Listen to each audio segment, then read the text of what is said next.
Thank you all for being here this evening. My name is Roger Roberts. I'm the chairman of the board of the Ste D County Chamber of Commerce. This is an event that we attempt to put on a regular basis when candidates are running for office to give the public an opportunity to hear what they have to say so that you can make an informed decision about how you might vote. Good evening, ladies and gentlemen. We're going to get started right away. We have a limited time and we want to make sure that we get as many questions in as possible. The general rules this evening are as follows. Each candidate will each receive 3 minutes in which to introduce themselves. After that point in time, we'll begin with the questions. As you know, the questions are coming from the audience. There is no live microphone this evening. All questions should be written on a 3x5 card and sent to the center aisle where we'll have representatives of the chamber picking those up. Those questions are being brought up here to the front. They're being sorted by topic, and then they're brought to me to ask the questions. When I ask a question, each candidate will have 1 minute in which to answer that question. Following that 1 minute answer, once each candidate has had that chance, then we will give each candidate a chance to respond to those answers. Again, please be respectful to all of those here this evening, the audience as well as the candidate. And we will start with Michael Benoit.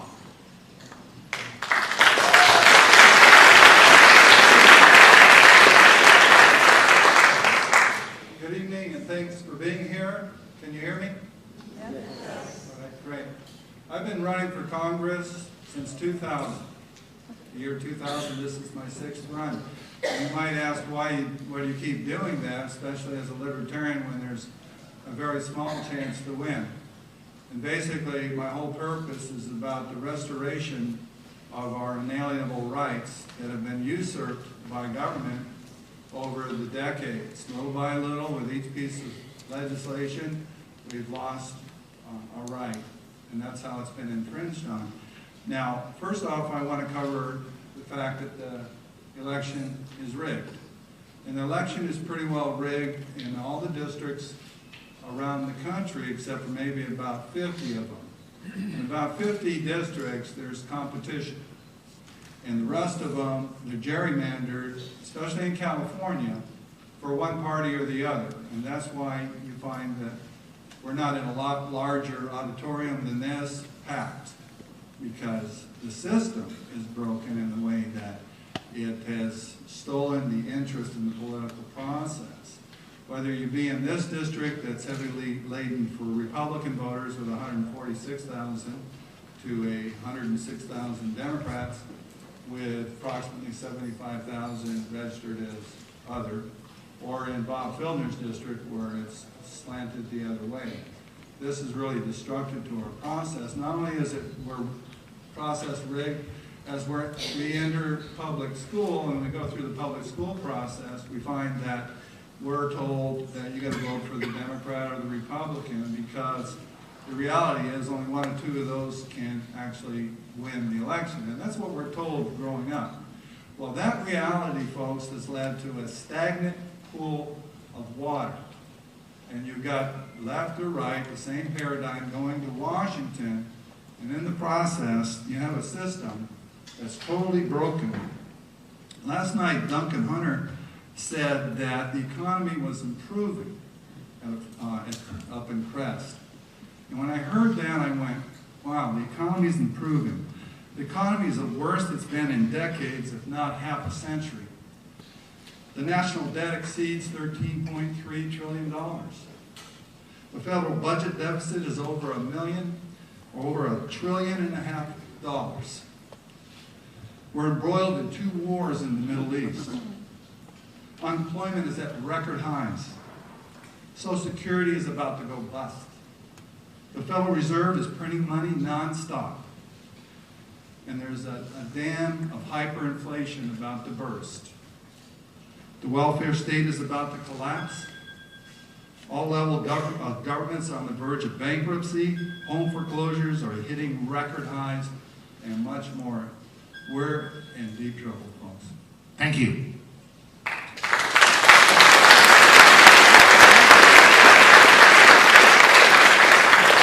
What would you do to help public education? Well, the better question is, what would you do to help education in general? And by doing that, you would also help public education. First off, you get rid of the Federal Department of Education that does not educate any $50 billion a year at the federal level is being wasted on the bureaucrats alone. Leave that money in the people's pocket that earn that money. Liberty is the answer to every problem that we face in this country, and giving parents or allowing parents to keep more of the fruits of their labor so they can engage in choosing their own schools. And competition does work, and homeschool works, and encouraging homeschoolers is another way to improve the quality of education in this country. And I can tell you story after story of homeschoolers that I know that are excelling and beating public schools at every turn. And they're not spending a lot of money to do it. So there's actually technology available today with the computers that people can learn at a fraction of the cost that we're spending in public schools.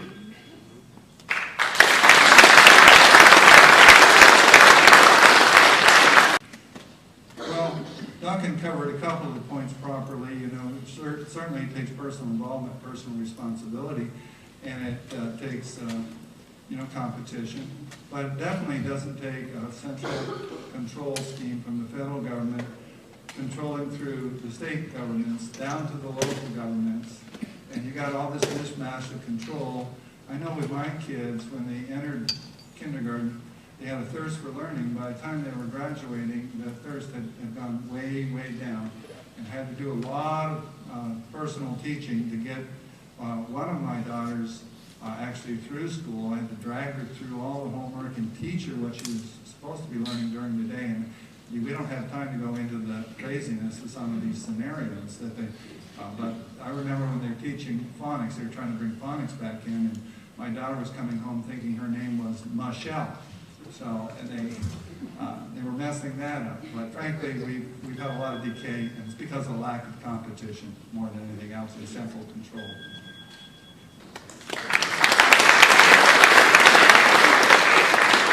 Our second question will begin with candidate Lutz. We are the East County out here, and we are concerned about our jobs. The question is, how do you plan to bring more jobs to East County? Okay, well, the libertarian message goes a lot further than the conservative message there, because the libertarian message actually involves getting government out of the way, not just talking about it. This federal government sucks $3.5 trillion a year out of the economy and dumps hundreds of billions of that overseas in 130 countries. They have over 700 bases. This is money that's not in the economy any longer. And then on the other side of the issue, you have all of these social programs that are sucking money out of the economy, and then we wonder why we don't have any jobs. And we are freezing up, but there's another big factor that everybody in this room, regardless of what political persuasion you are, you should be very concerned about, and that is the Federal Reserve banking system that prints money out of thin air and robs you, robs the value of your money, creates the booms in the bust cycles, created this real estate boom cycle, and now has created the bust cycle. They did the same thing in the Roaring 20s, created the Depression, and they're doing it again, and they're ending up with confiscating all the property. And now we've got people, we don't even know who owns these mortgages. The mortgage market is freezing up. People are not, the title companies are not willing to issue title on policies because of all of this nonsense.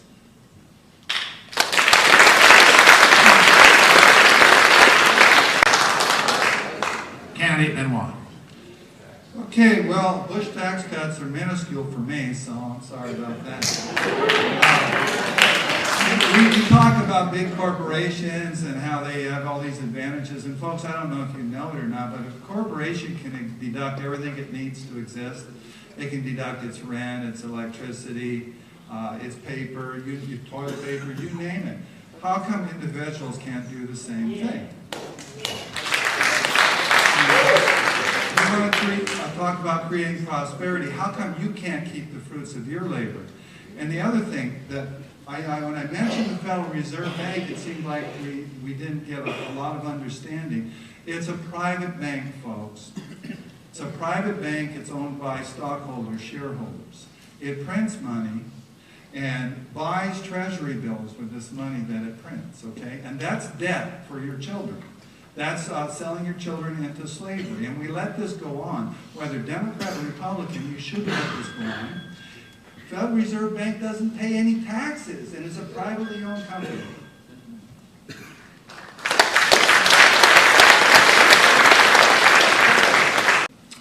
The question is this: what is your stance on illegals and the border? My stance is it's a problem that our own government created. And it's been creating it and exacerbating it for 40, 45 years. We didn't have a problem in 1960 or 1970. Or if it was a very minor problem. And two factors have caused it to explode. One is that they stopped the migrant worker program. It's very minuscule compared to what it used to be. And so workers started coming here illegally. And then all the ramping up, the little bit of ramping up, didn't really solve any problem. A little bit of increasing border control here and there didn't solve any problem. And you're not going to solve it if you actually put troops on the border. But then when the welfare state started expanding, everybody's up in arms because they're draining all the social services. And the idea that they can get free education coming here, get free health care, free babies, and all of that is exacerbating the problem, and it's all created by your own federal government. I propose that we take the troops from around the planet, put them on our own border until we solve this issue.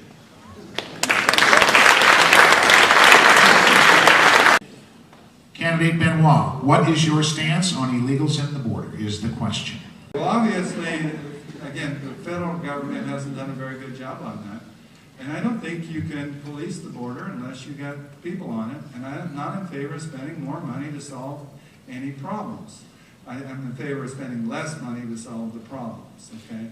So that would include bringing the troops home from around the planet, start defending our own borders, okay? And that's the only way you're going to stop people from coming across that border. You can build fences. I remember when his dad was proposing building these fences, and I was saying, you know what? When they build them, all you're going to do is push the problem eastward, and then they're going to start coming up in boats along the coast. And guess what? That's what they're doing right now.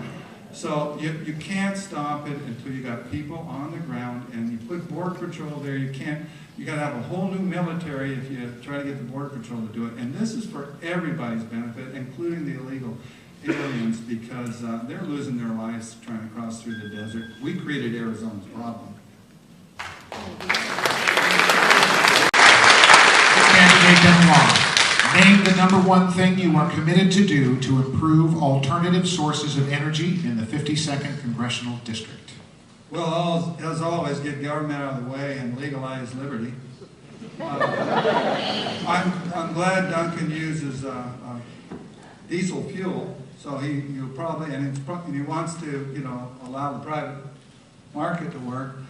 So I'm sure he's in favor of legalizing hemp once again in America.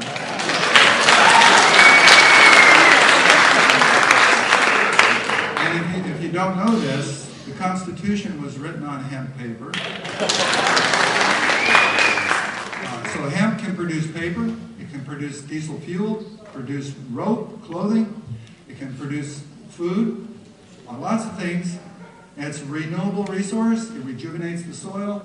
Even during World War II, the American government encouraged farmers to grow hemp for the war effort. Randolph Hearst and his paper mills were the reason that hemp is illegal today. And that's what Congress needs to do, is start repealing legislation that's infringed on our liberty.